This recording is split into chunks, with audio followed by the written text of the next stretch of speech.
Est-ce qu'on pourra savoir dans 100 millions d'années que les êtres humains ont existé? Alors, ça ne sera pas facile, parce que nos cathédrales, nos centrales nucléaires, tout ça, ça sera entièrement remanié. Heureusement, ça aura totalement disparu. Nous, on aura disparu, ça c'est sûr aussi. Et donc, qu'est-ce qui restera? On ne pourra pas voir ça par les carottages dans les glaces, parce qu'il n'y aura plus de glace, on aura tout fait fondre. Mais en revanche, ce qu'on observera, c'est une chute drastique des populations vivantes dans les fossiles. Donc en fait, vraisemblablement, la trace que l'humanité va laisser pour l'éternité, c'est ça. Donc finalement, si vous voulez, notre marque, notre signe, notre vestige pour l'éternité, c'est ça. Nous serons ceux qui ont tout détruit.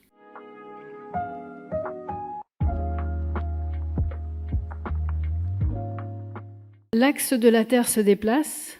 Alors, est-ce que c'est lié à un fantastique mouvement cosmique ou à un phénomène beaucoup plus terre-à-terre ?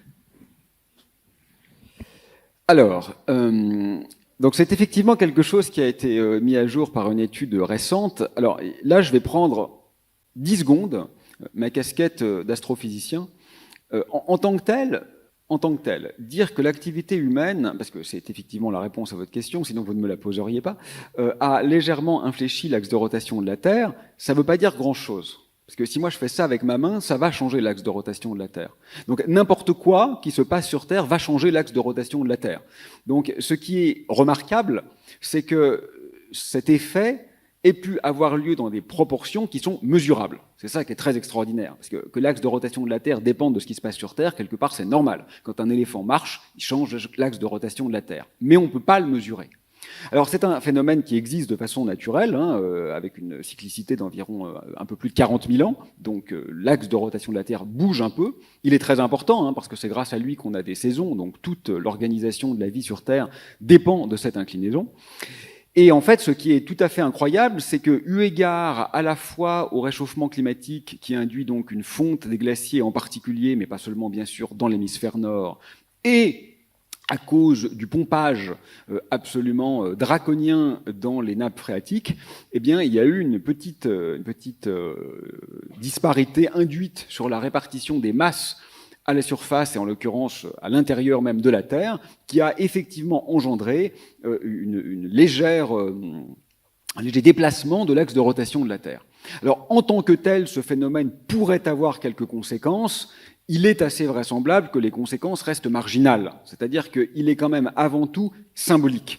Mais cette symbolique, elle n'est pas neutre parce que c'est en quelque sorte l'effraction à l'échelle globale, à l'échelle vraiment géologique, de ce que certains appellent, peut-être à tort d'ailleurs, mais on peut l'emprunter comme une première approximation philosophique, l'Anthropocène, c'est-à-dire ce moment de notre histoire où la planète commence à être façonnée par l'existence des humains.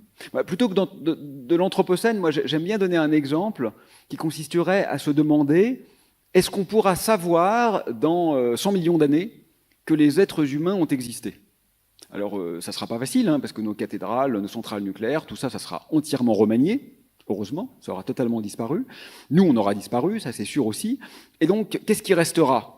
On ne pourra pas voir ça par les carottages dans les glaces, parce qu'il n'y aura plus de glace, on aura tout fait fondre. Mais en revanche, ce qu'on observera, c'est une chute drastique des populations vivantes dans les fossiles.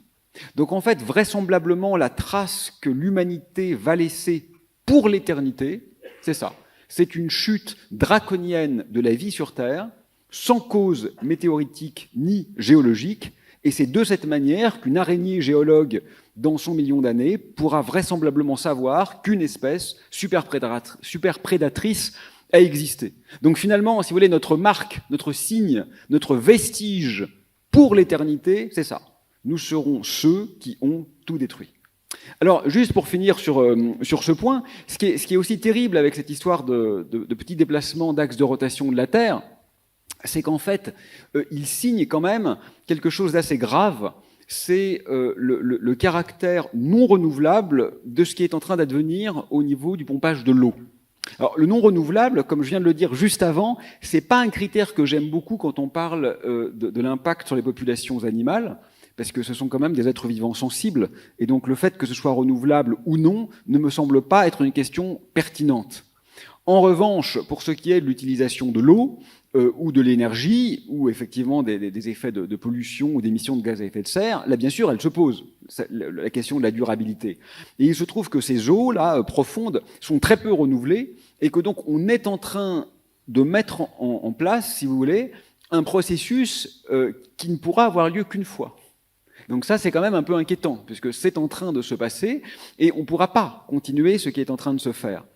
Alors, ça, on le voit en l'occurrence avec l'eau, c'est ce que nous révèle ce déplacement de l'axe de rotation. On le voit aussi, bien sûr, avec les énergies fossiles. Vous savez qu'on est vraisemblablement à peu près au peak oil, c'est-à-dire qu'on a utilisé à peu près la quantité, la moitié de la quantité totale disponible, et donc vraisemblablement, les extractions vont commencer à diminuer. Donc la question de la décroissance, elle ne se pose même pas. La question n'est pas de savoir si on veut ou pas la décroissance. La question est de savoir comment on va gérer sa survenue. C'est la seule question intéressante.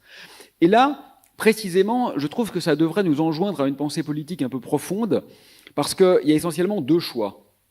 Il y a le bon choix, c'est celui des artistes.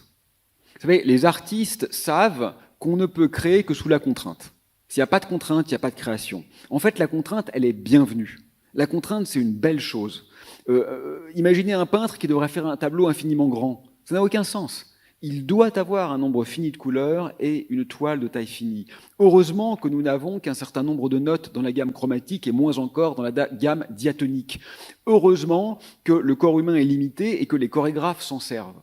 Les artistes créent sous contrainte. Et la contrainte est un moteur de la création, c'est l'incoatif de l'invention.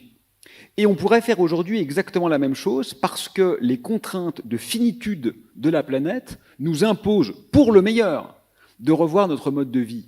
Et on pourrait être, pour une fois, un peu intelligent et intelligente, c'est-à-dire comprendre que cette opportunité extraordinaire qui nous est offerte n'est pas triste.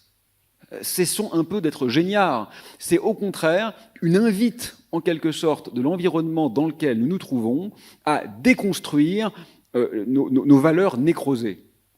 Mais ce n'est pas exactement ce qu'on est en train de faire.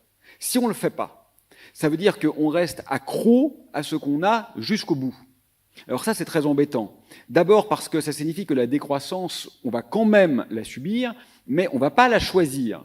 Et ça, l'histoire nous montre que ça s'accompagne généralement de génocides, de régimes totalitaires, de dictatures, de guerres et de tout un tas de choses qui ne sont pas extraordinairement agréables. Qui, cela dit, sont d'ailleurs d'ores et déjà à l'œuvre, même si ce n'est pas en France.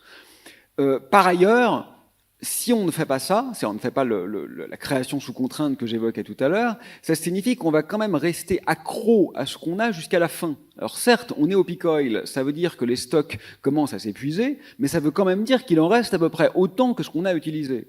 Ce qui veut quand même dire que du point de vue du réchauffement climatique, qui n'est qu'un petit aspect de la question, comme vous le savez, on va aller dans les pires scénarios du GIEC. Donc vous voyez que c'est à la fois une catastrophe éthique, puisqu'on ne se saisit pas de cette opportunité pour dépasser notre modèle qui est absolument déliquescent. C'est une catastrophe politique, parce qu'on va vers des régimes contraints, c'est-à-dire des régimes autoritaires, et on le voit déjà à l'échelle du monde. C'est pas exactement les grands démocrates qui sont en train de gagner toutes les élections aujourd'hui dans l'univers, au moins dans l'univers de la Terre. Et c'est aussi une catastrophe à l'échelle environnementale, puisqu'on se trouve alors dans le pire scénario extractiviste qui est fondamentalement auto-incohérent.